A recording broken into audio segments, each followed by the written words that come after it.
Tengo el honor de presentar esta mañana calurosa como mañana de verano al profesor Rivas Carmona, que es catedrático de Historia del Arte de la Universidad de Murcia.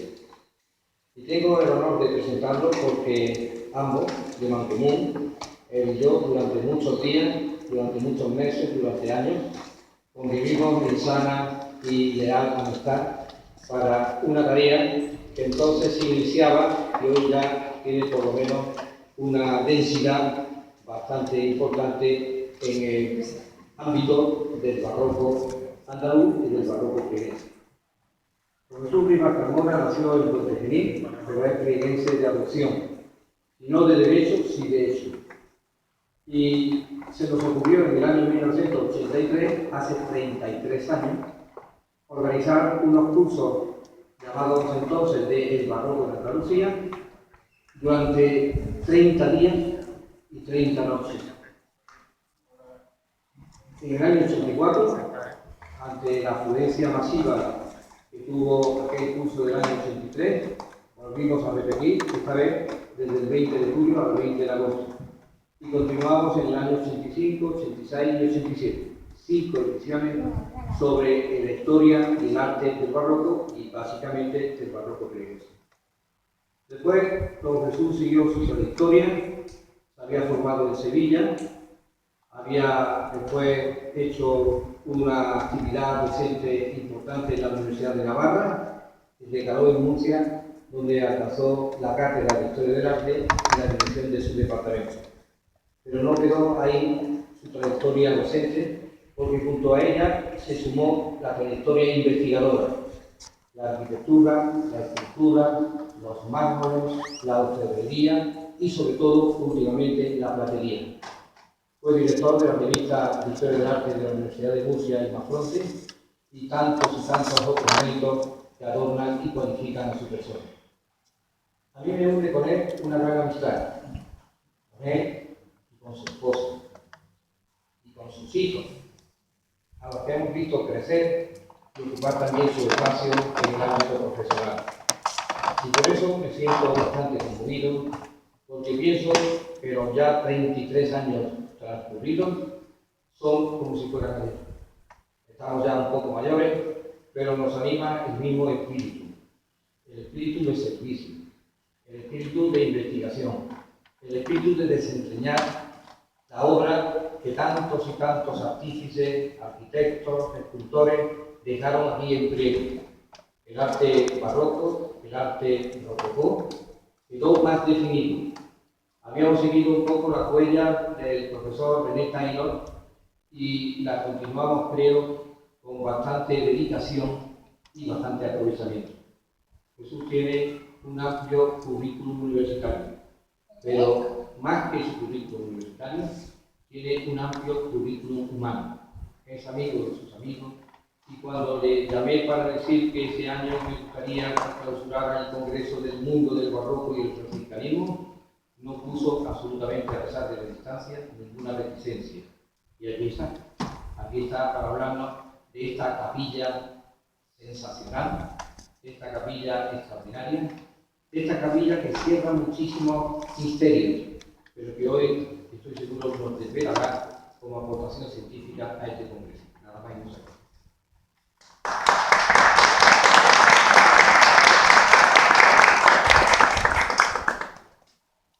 Últimamente, todos los años, en el mes de febrero, me signo por dos franciscanos, ya que soy profesor de un máster del Instituto Teológico franciscano en Murcia, instituto que es vecino, muy buen vecino de nuestra universidad.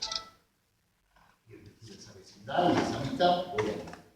Pues claro, ese trato con los padres franciscanos me ha hecho aprender muchas cosas de lo conventual. Por eso digo que el Señor perdone al profesor Peláez por todo lo que ha dicho, porque imagina, es para que yo lo perdone. Eso siempre dicen los fenómenos, yo también. La verdad es que volver a Priego me ha hecho mucha ilusión, y desde que me lo dijo el profesor Peláez, dije, allá vamos. solo con una circunstancia, que en esa fecha, por razones familiares, tenemos acomodados en nuestra casa a mi nieto. No nos queda más remedio que tenerlo. Si dejas que venga mi nieto, podemos ir, si no que no podemos, porque está de plantilla. Nada, sin problema. Así que en tiempo trajimos a los hijos y ahora vamos por los nietos. Como digo, me hace mucha ilusión volver a Priego, he tenido tantos amigos, tanta vivencia, porque Priego fue, claro, el campo de trabajo de campo, que es de investigación. Pero no quedó ahí, fue en amistad, no quedó en Manuel Penal, tanto y tanto. Bien, pero a esta hora ya del día y con esta mañana calurosa de final de julio, lo que se impone es traer una harina en el tema y avanzar. Un tema que va de capilla, en un contexto de barroco, en este congreso de franciscanismo de este año, que en este caso muy bien, capilla y barroco. El barroco tuvo una de sus más importantes manifestaciones en las capillas. Y alcanzó a veces más importantes obras más relevantes que en grandes iglesias. Las capillas a veces fueron como más mimadas por el barroco. La hizo con una especial riqueza, con una especial esplendor, a veces con una grandeza tal que eran como iglesias agregadas a otras iglesias. La capilla de la columna, esta misma, son como iglesias junto a otras iglesias. Aunque las capillas vienen de antes. Las capillas las vemos ya en las iglesias románicas de peregrinación, también en las catedrales góticas, incluso en el Renacimiento adquieren importancia, tanta importancia que autores, artistas de la categoría de Rafael o Miguel Ángel tienen entre sus principales obras de arquitectura capillas. La capilla Chigi en Roma, de Rafael, y la capilla Medici en Florencia, de Miguel Ángel. Esas capillas se hicieron para familias muy potentes, poderosas, y para que sirvieran de enterramiento. Esto lo está descubriendo una clave de la capilla. Servía para enterramiento. Pero en el barroco, esa solución que habían tenido desde la Edad Media queda sobrepasada por lo devocional.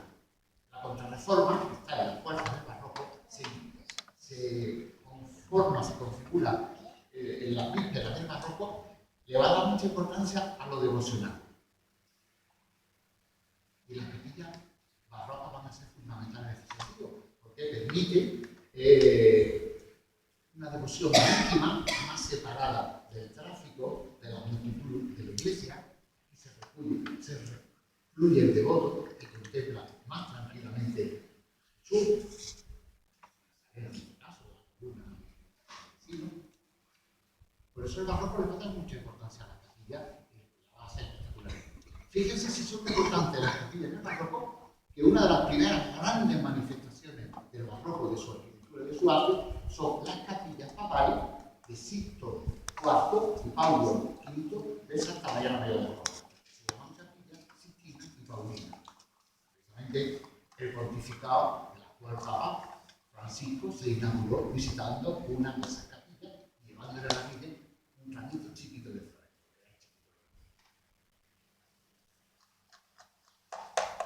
Fíjense qué importantes son las capillas en el barroco. Se inaugura el barroco. Y ahí vemos esa capilla. Por un lado, la dedicación a la Eucaristía y la dedicación a la Santa Madonna del Popolo. Eucaristía y Virgen, dos pilares fundamentales de la devoción de la Contrarreforma. Y por ello son capillas espectaculares, riquísimas, derroches, bárbaros de arquitectura.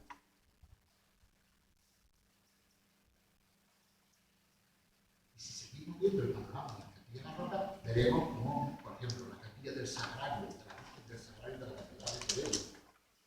Otro ejemplo más. Pero no voy a seguir poniendo más ejemplos en el trabajo, ya lo verán todo más detallado. Pero lo que sí está claro es que vemos estas grandes capillas asociadas a grandes iglesias, a grandes catedrales, pero también las vamos a ver en los conventos. Porque en los conventos había una especial predisposición para las devociones, y claro, las capillas en ese mundo devocional del convento. resto de los franciscanos, porque en este caso los conventos franciscanos tienen una especial significación. Se ha traído tan oportunamente este tema a un congreso de Francia. Y cuando empecé a preparar esta conferencia, me planteé por qué las capillas son tan importantes en los conventos. Como ya digo, varios años en el protocolo franciscano, según he dicho, ya llevo muchos años explicando una asignatura que dice máster franciscano, y una asignatura que se llama máster franciscano, empecé a reflexionar por qué. ¿Por qué esas capillas en los conventos franciscanos? Porque son importantes. Y encontré dos argumentos. Con ese bagaje que ya tengo de ir por allí al máster y de explicar esa asignatura. Primero, la orden franciscana, desde su inicio, está vinculada al pueblo, a los laicos. Surge para verificar a los laicos. Sus iglesias se van a construir desde la Edad Media a los laicos, para decirle buenas misas, buenos sermones. Por eso, cuando se construye iglesias así, a diferencia de las demás iglesias de su época, se hace como una gran nave para poder acoger a los laicos y que sin problema pudieran asistir a las misas o a los sermones. Espacio único, espacio funcional, pero un espacio para esta vinculación con los laicos, de los franciscanos con los laicos, y con ellos las cofradías, instituciones religiosas, pero también con las propias órdenes laicas o seglares dentro del franciscanismo, las venerables orden tercera. Es muy importante capilla. Padre Boada tiene en su vecindad una preciosa capilla de venerable orden tercera, que es la de San Francisco de Grande. Como también esta venerable orden tercera, de laicos, de seglares, hacían esa clara. Estas cofradías. Segunda razón. Desde San Francisco mismo, la orden franciscana tiene una peculiar espiritualidad. Esa espiritualidad se define, se expresa en una serie de devociones. Margen de San Miguel, de San Pedro y San Pablo, hay dos grandes devociones en la orden. Y en la iglesia así se entra la Virgen y la Pasión de Cristo. San Buenaventura, ya en la vida que relata San Francisco, ya trae esa importancia de estas devociones en el propio San Francisco y su espiritualidad. Y en así digo, se ve claramente las pinturas del altar mayor, que es la capilla mayor, donde se enfoca en cada mirada, donde el pueblo estaba mirando en la misa y en el sermón. Esas pinturas son las mismas. Y en el crucero, que hay delante de la capilla mayor, ocurre una cosa curiosísima. En los dos brazos está pintado lo mismo, la crucifixión de Cristo.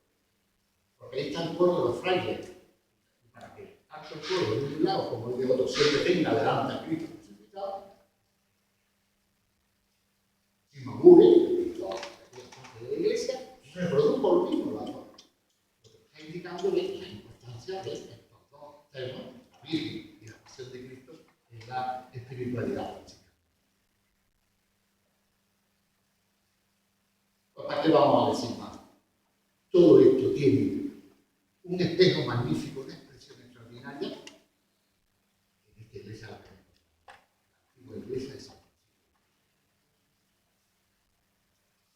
Perfecta, ejemplo de libro, de lo que es la espiritualidad franciscana, la importancia que tiene las capillas en los conventos franciscanos. Perdón, pero el día horroroso se le queda a mi alumno que hace yo ahora.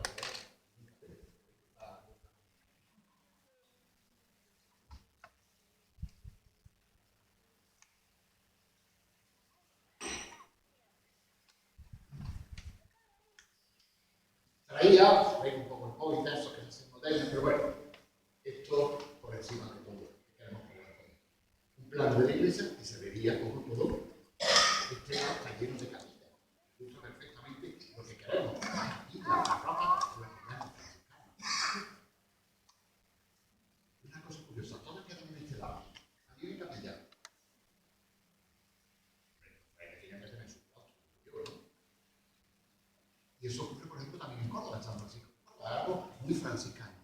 un lado queda el claustro y a otro lado la capilla. Pues bien, la capilla pues está vinculada a la cofradía y a las devociones que he dicho antes. Lo vemos perfectamente.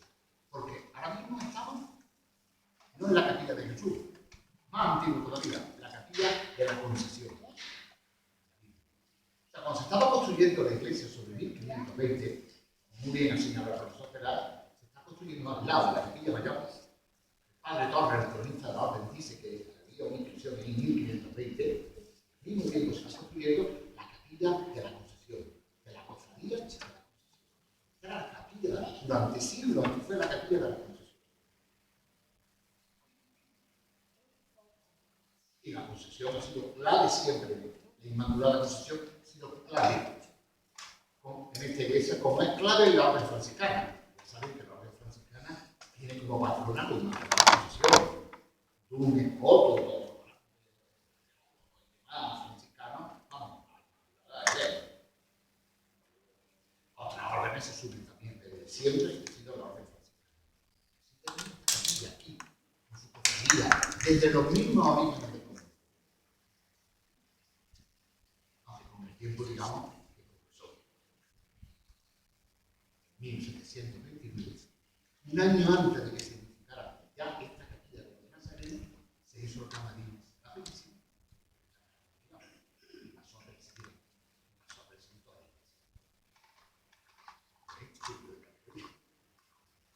Pero lo importante es que está vinculada a una iglesia franciscana, como es lo característico. De todas maneras, en esta iglesia de San Francisco de Priego, para aquí, que la Concesión tan franciscana, lo que estima aquí es la pasión. La pasión, una cofradía importantísima. Y hay que reconocerlo, gracias a esas cofradías, esta iglesia está hoy aquí. Es un mérito que tiene esas cofradías, vamos, levantar los monumentos a las cofradías.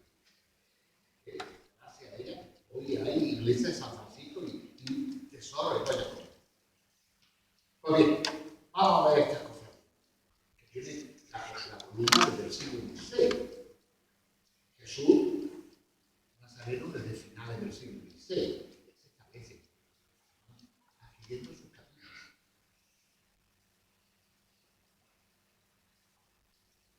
Y esa rivalidad siempre lo hace, hace capillas, yo hago. En el siglo XVII construyen sus capillas, en la vida. Una, la de Jesús. Sabemos que la de Jesús, y quédense con este dato, se termina en 1655. Había comenzado unos años antes, desde 1593 a 1665, siempre castellano de va. No en buen momento, si de buen momento lo hacemos y no lo hacemos. Hay un estudio muy documentado del profesor Peláez, dedicado a la capilla de Nazareno, donde todos estos datos se aportan, que ahora no se puede hacer la capilla, pero que se tiene que hacer, que citar, que situar, hasta que por fin construyen la capilla de 1665. Y de qué casualidad, en ese año también se le ocurre a la columna hacer la suya.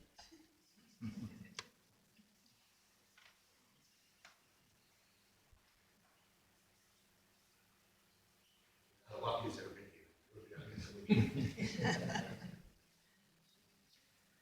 y ahí está la capilla. Usted ve que ahí a ver quién llega lo que vimos. El padre Torres en la crónica, escribe en 1683, poco tiempo después de construirse la capilla, habla de ella como de magnífica capilla, incluso del valor que le ha tenido construirla, porque en tiempos de crisis, imagínense que estamos en mediados del siglo XVII, en una época de crisis, que ríanse de la crisis esta última, la crisis gorda, la que hubo a mediados del siglo XVII.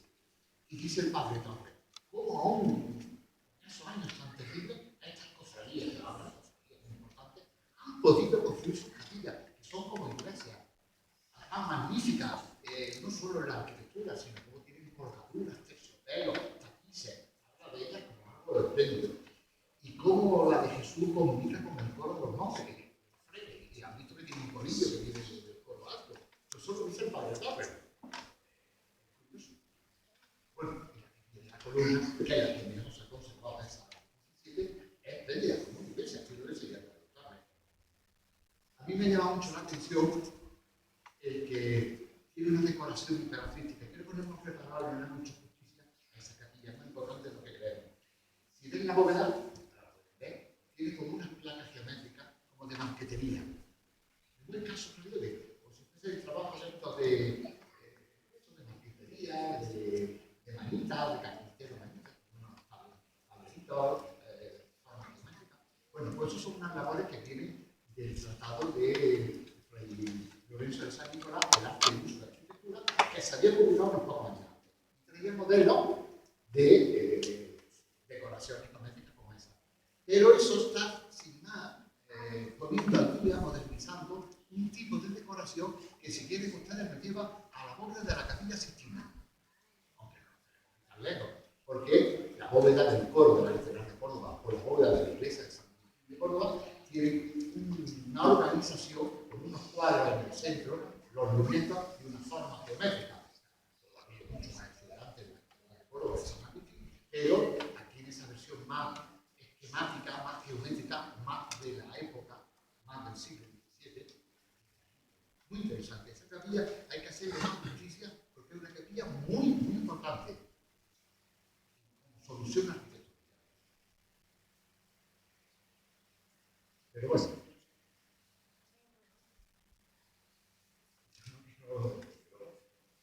ahora que verdaderamente la importancia de la cofradía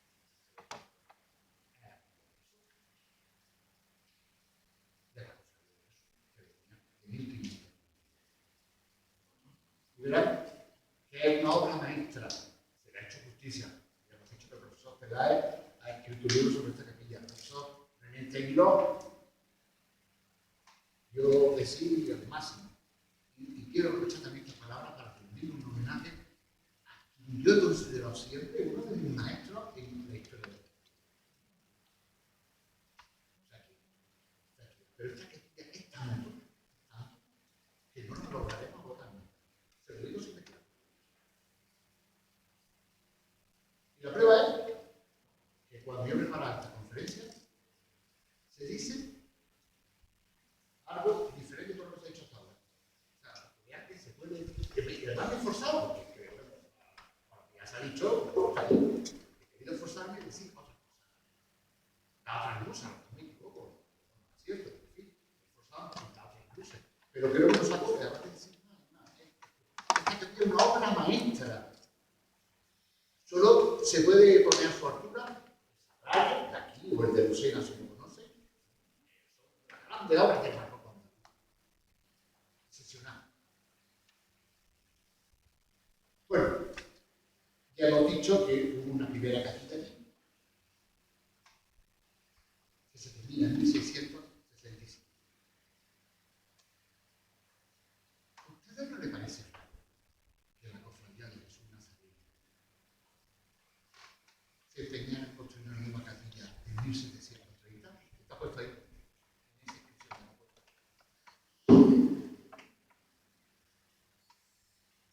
Aquí han pasado 75 años.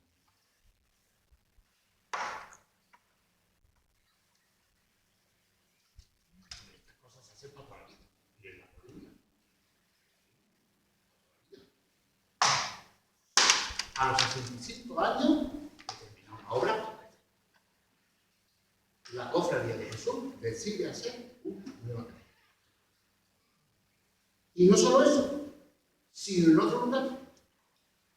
Y un lugar que le costó caro adquirirlo. O sea, el cambio le supuso algo verdaderamente oneroso. Porque ya hemos dicho que aquí estaba la capilla y la cofradía de la concesión. Y para poder instalarse aquí la cofradía y la capilla de Jesús, hubo que hacerle otra cosa a lo de la concesión. O sea, no solo hubo que construir esto, sino también que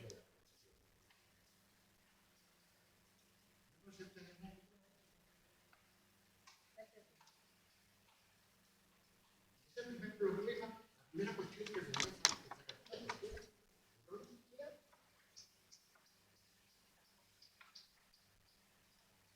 es verdad, como bien documenta el Jesús Peláez, que 10 o 20 años después, no recuerdo bien la fecha, 1680 y tanto, la capilla de Jesús tuvo que sufrir una obra, o sea, sin dicha, porque tuvo problemas de agua.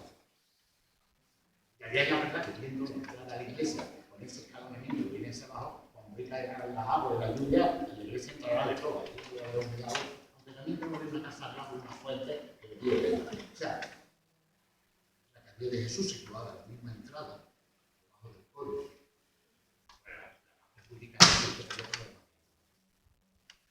eso pudo animar a su cofradía, a ver si vamos a este sitio, aquí, en el otro extremo de la iglesia, que aquí no hay problema. Pero desnudar un santo parecía otro. Puede que pesara algo de la agua y el problema de esa ubicación, pero vamos, también está ahí diciendo. Ustedes saben, la capilla nos está diciendo cuál es la verdadera razón de ese descambio. Construirle algo que sea. A mi alumno le hago leer el libro del Apocalipsis, capítulos 20 y 21. En este caso me interesa más el 20. Me dice que el tabernáculo de Dios desciende a la tierra, se instala en la tierra como una móvil. Pone en la tierra el tabernáculo de Dios. Que la Jerusalén celeste fuera de la casa de Jesús.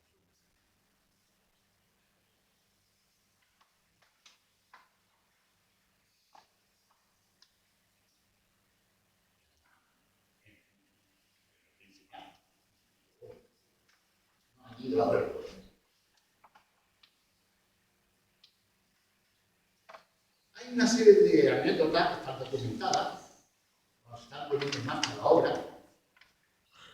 Para empezar, se propone hacer una cosa magnífica. El mayordomo de entonces, don Juan Roldán, proponía hacer una obra impresionante. El cuyo proyecto, cuyo presupuesto llegaría a 100.000 reales sin decoración. En este caso, ya hubiera sido el Sagrario de Lucena con su decoración y todo. Ahora mismo costó 280.000. Fíjense que la decoración suele ser casi el doble de lo que cuesta esta capilla. Según el proyecto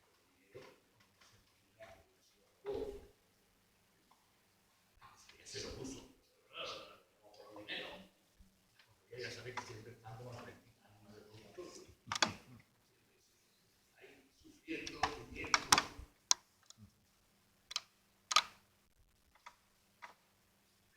Fue un gran presupuesto. Solo lo dejaron empezar sin decoración con 24.000 reales. Y la obra lo publicó el profesor Taylor, todas las pastillas están publicadas y sumándolas, más o menos podemos situarla en unos 80.000. Tuvo que hacer un poco discreta la obra mundial. Y quizás eso se haga muy bien para que la capilla tenga esta decoración, pero con una discreción que está menos decorada que por el sagrario.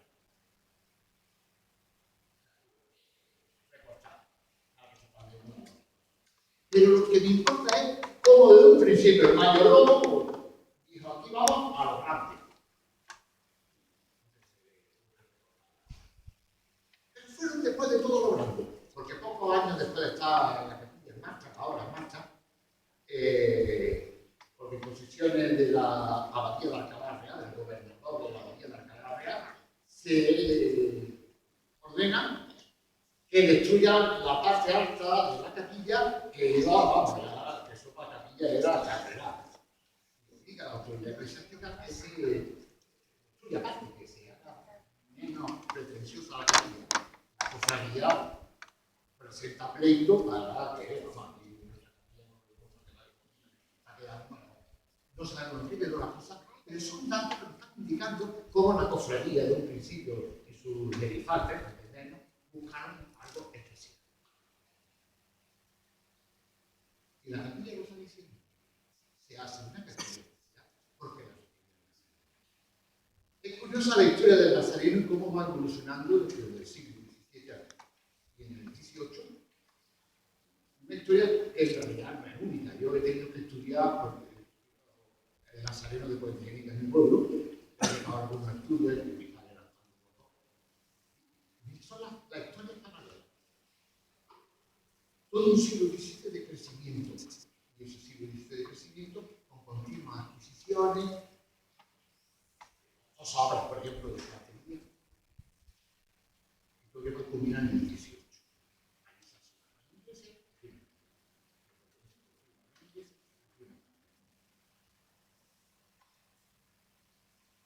Pero que quiere que le diga, pues, especial. Un carácter culto de alto nivel. Para empezar, la disposición de una planta. Las capillas normales son como las columnas, una planta central. Está anticipando el saber. De alguna manera,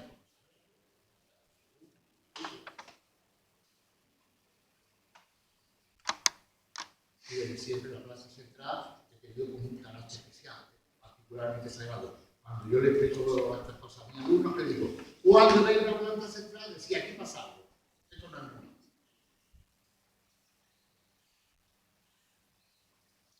Pero que resulta que no es solo una planta central, es un hexágono.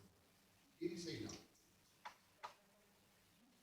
Un hexágono es una forma geométrica muy puñetera, hablando de.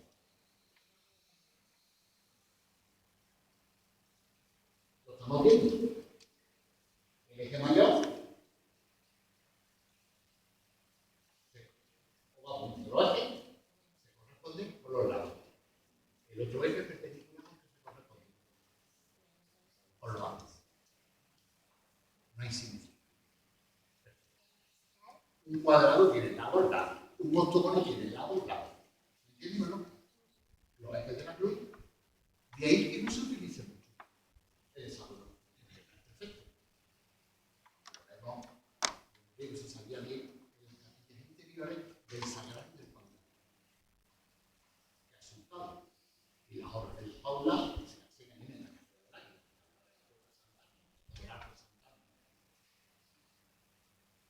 Se sabía que el Paula tenía capillas hexagonales. Pero vamos a mirar para otro lado. El hexágono, aunque es imperfecto, sin embargo, por otro lado, es una maravillosa forma geométrica.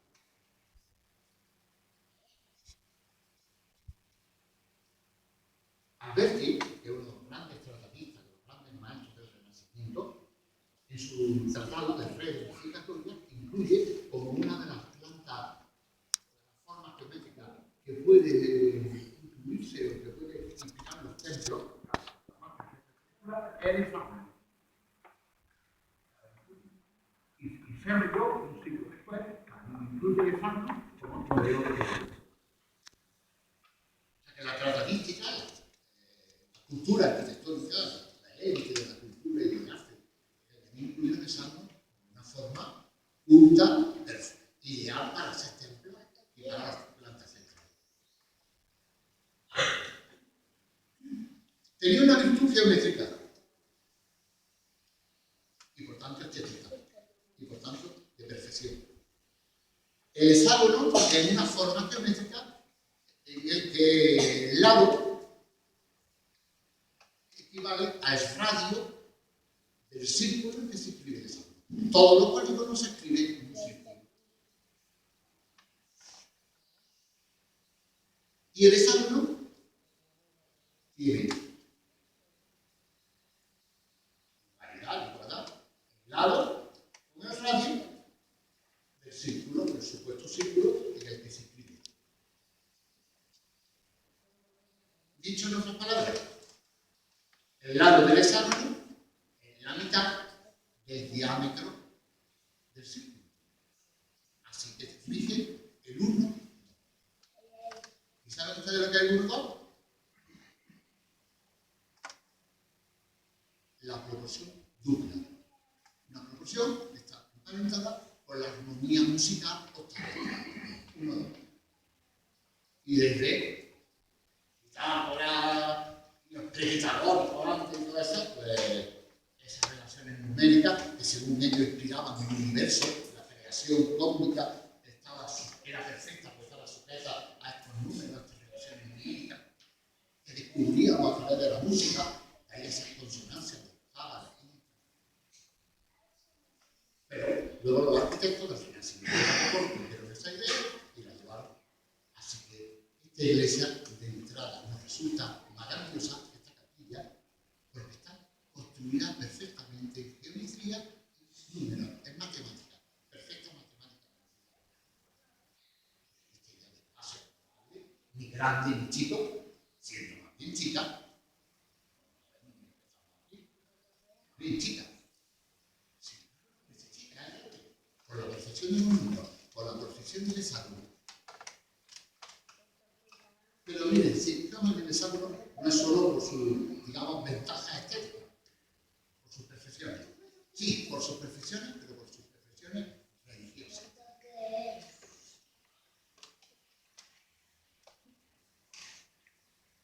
Ustedes saben que en el siglo XVI, pero vamos, lo más importante está en el siglo XVI, se hace mucha custodia de forma hexagonal.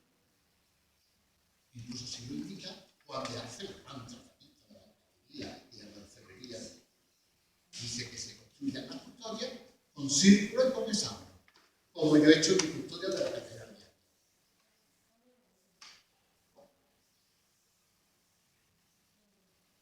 Y ustedes saben lo que es la custodia, ¿no? El mismo cielo, el mismo Dios presente, en carne, en cuerpo, alma y divinidad. Como se nos decía a nosotros en el tiempo. Está ahí. Y donde habita. Sí. Esa es la cosa. Una custodia, el trono de Dios, lo sagrado, la arquitectura sagrada. Por ese hecho.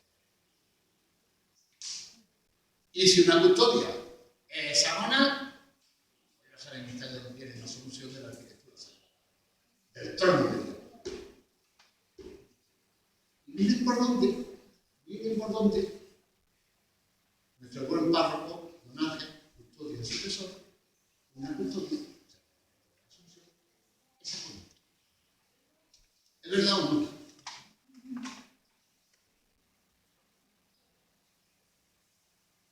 La custodia viene de finales del siglo XVI, pero sorprendentemente se restaura en 1723, 7 años antes de empezar la obra de la catedral. Se actualiza, vamos, que andaban en el mundo del arte, la tenían en medio delante, además repristinada. O sea, los valores religiosos del santo.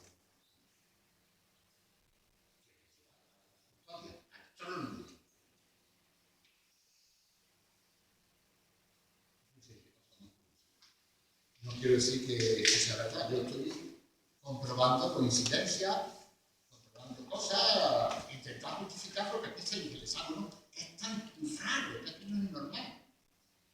No se encuentra mucho en la arquitectura. Es más frecuente eso en las custodias. Pero sigamos adelante. Hemos visto la planta, levantemos el edificio. ¿Qué tenemos? Un primer cuerpo de arco. Un segundo cuerpo de arco que incluye los colillos, que son más tribunas. Un tercer nivel de ventana. Y por último, una tribuna.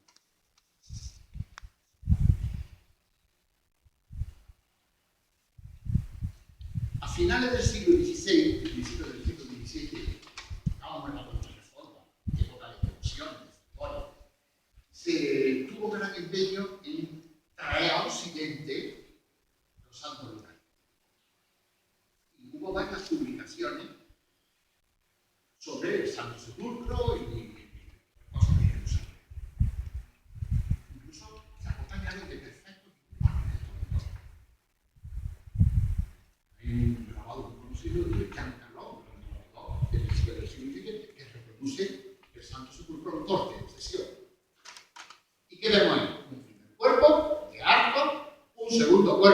de tribuna, un tercer cuerpo de ventanas y por último la cúpula.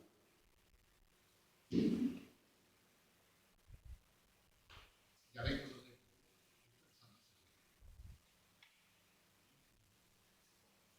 cuando el Nazareno vuelve el Viernes Santo,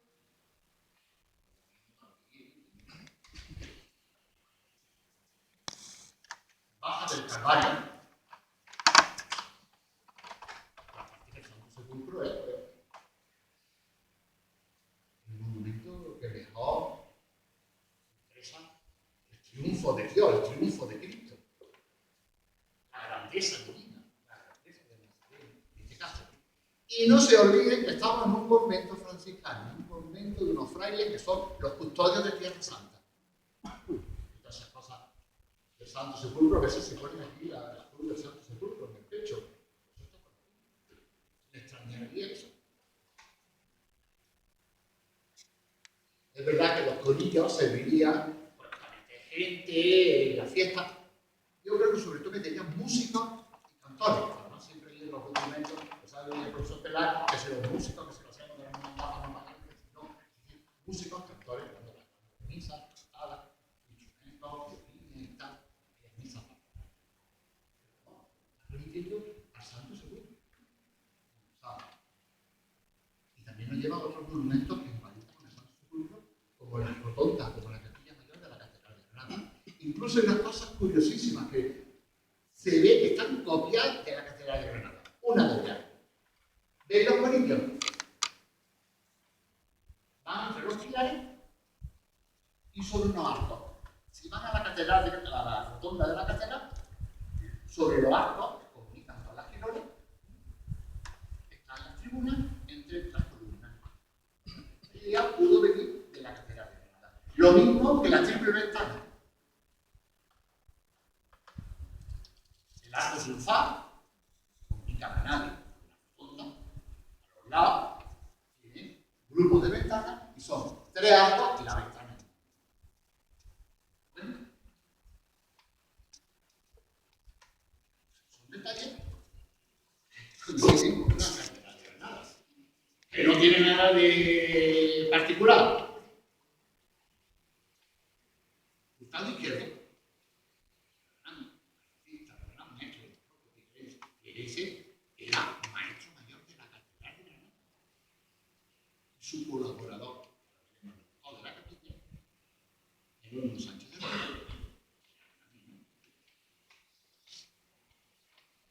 Tenía su familia que Vendría, pues, ha formado y sabiendo lo que era la Catedral de Granada, y sabía que había esa ventana, o sea, que fíjense qué cosas tan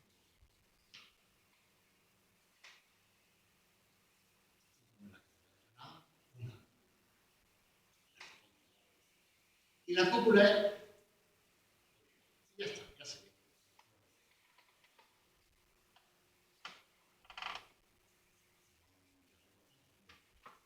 Lo perfecto. Eso sí que es lo que es.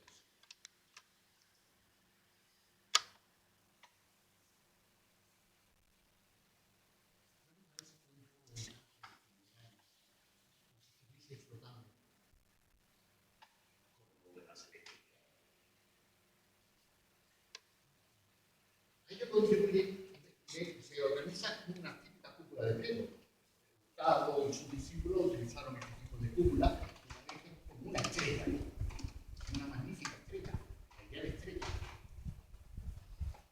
En la Asunción hay una, que es la primera verdaderamente importante, pero la Asunción solo tiene 4 ventanas, tiene 6 en cada piso, y esto hace que sea más estrella. Tiene un efecto más ligero, más flotante, más de filigrana, pero sobre todo observen que mientras la Asunción, los moldurantes que van formando esa estrella en la ventana son muy robustos, muy pesados, aquí fíjense eso, línea delicadísima, y además en esa línea, en esas fajas que van entre las ventanas, ven cómo se forman así como casetones, como eso de las puertas, son casetones, pero de perfiles muy diferentes. Y eso es lo que nos da idea de filigrana, de trabajo, de joyería, de platería, de encaje, algo muy delicado. Una estrella flotante.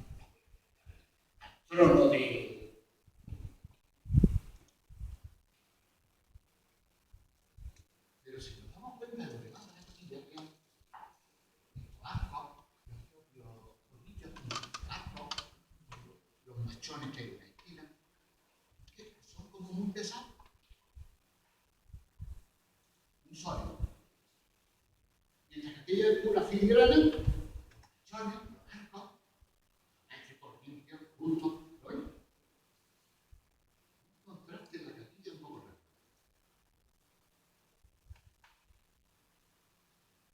¿Qué se buscó? O sencillamente, que los autores. La capilla no se acababa hasta 1760 y aún no se había acabado el retablo, hace un año más. Incluso el retablo tuvo 20 o 30 años posteriormente de iglesia. Porque el retablo no tuvo iglesia siempre. El retablo estaba aquí en medio como un templete. Si van al Sagrario de Lucena, lo verán en medio. El propio Sagrario de Priego, antes de esa cosa de Carmelo, tenía un templete también.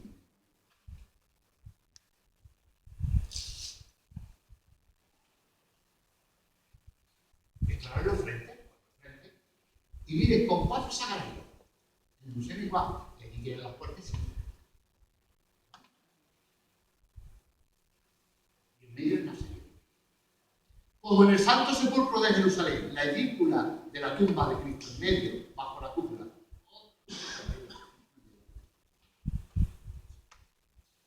Bueno, una obra larga, que es lo que me interesa. Se inicia en 1730 y se acaba en lo fundamental en 1760. Pero no debemos olvidar que en 1749 es la fecha de la muerte de Jerónimo Sánchez de Córdoba, ese discípulo predilecto de Hurtado Izquierdo.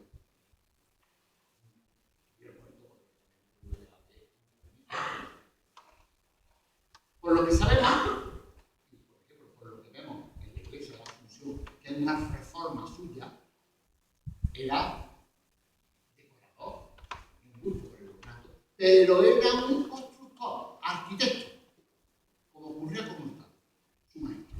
Era arquitecto. Y por tanto, le daba la importancia que merecía la estructura. Arcos sólidos, pilares sólidos. ¿Lo van entendiendo? No, claro, se alargan tanto la obra y se muere este hombre por medio, hubo que acudir a su sustituto. Era un colaborador suyo, sobre todo un mentalista, era el que más utilizaba para hacerlo. Juan de Dios Santella. Y claro, que Santella, como vemos, porque es también suyo, ya todo el talillo de Santella, vemos, es elevar los primores fundamentales, pero muy ligero, muy liviano. Parece que está en llama, parece que arde, que se derrite el retablo, como aquel también de San Miguel Alcalá, que es suyo. Era una estructura de oro líquido.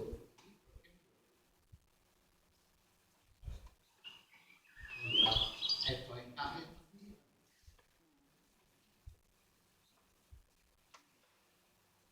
Si entendemos cómo contrastamos la que digo, unas cosas y otras.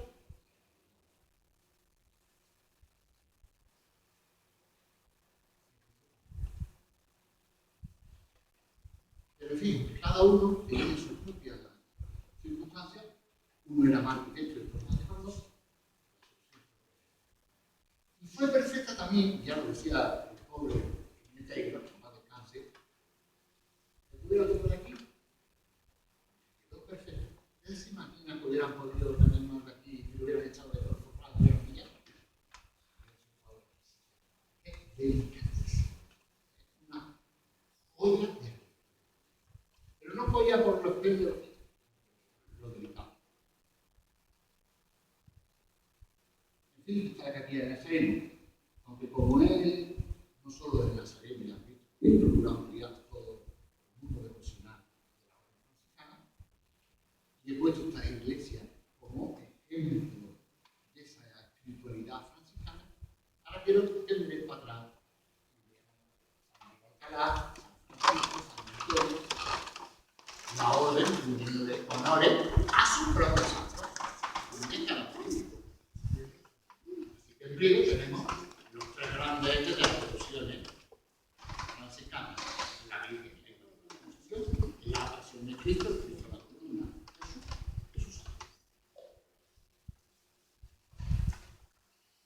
Creo que es hora de acabar.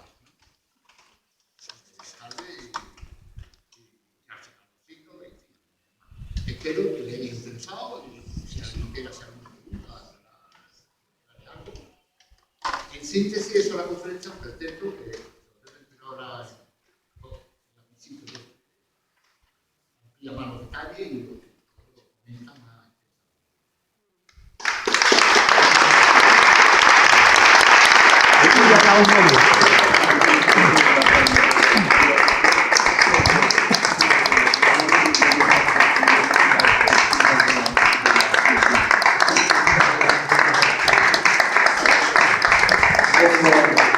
El Evangelio, el vino bueno para la ciudad.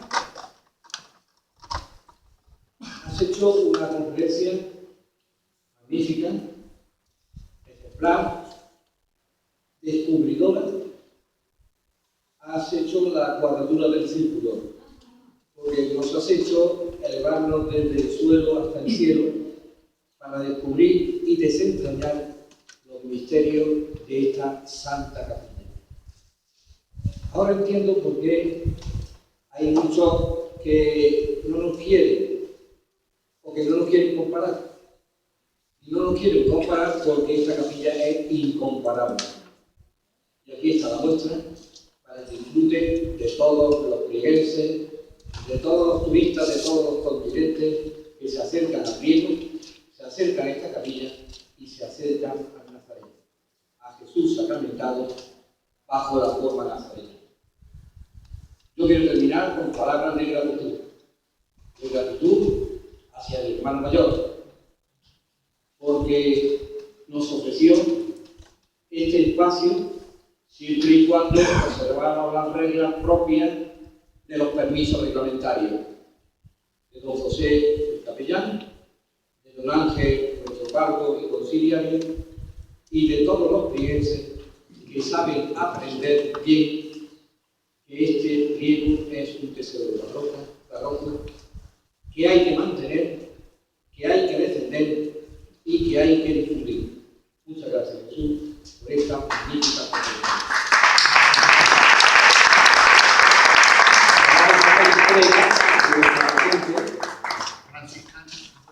Que acredita su paso por esta capilla y en donde se indica que tú eres uno más de nuestros congresistas, y por esas raíces franciscanas el padre Agustín Boadas le va a hacer entrega material de nuestro documento.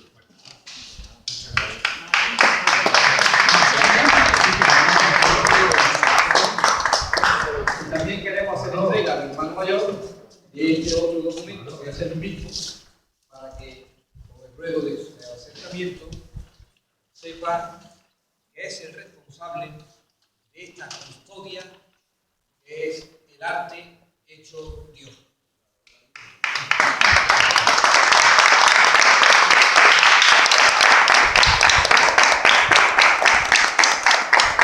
Y ahora quiero tenerles invitados a descubrir el grito en el refectorio del convento de San Francisco al profesor José Luis. Bueno, un momentico, yo quería decir otra de las partes arquitectónicas espirituales de esta capilla. En esta capilla, durante los años 42 en adelante, hemos llegado a recibir la orden sacerdotal, el sacramento del orden sacerdotal, gracias a un arquitecto espiritual,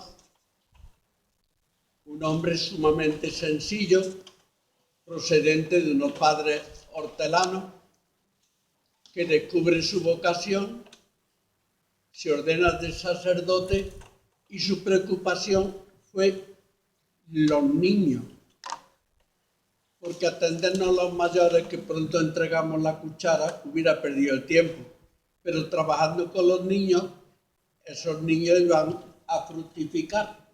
Y mirad, hemos llegado sacerdotes, más de 40 después de la contienda de España del 36. De manera que esta capilla era natural que de la misma manera que lo que tiene flor termina con fruto, lo que tiene la flor de la belleza arquitectónica estaba destinada para que diera fruto. qué mejor fruto que el de la Eucaristía, que engendra la unidad y la libertad y la solidaridad. Porque ya no se frecuenta con ese espíritu de fe. Parece como si la flor se hubiera marchitado, pero el jardinero no termina de cultivar. Y aunque ve la planta un poco mustia, es como la escena del Evangelio en que Jesús no encuentra higos en la higuera y pide al hortelano que espere otro año y si no diera fruto, que la corte. La Iglesia no deja de dar fruto porque está con la vitalidad evangélica del don del Espíritu Santo, al que lo hemos dejado todavía con la pluma y algunas veces parece que está pelechando, pero tiene toda su vitalidad y sigue comunicando sus dones y sus frutos.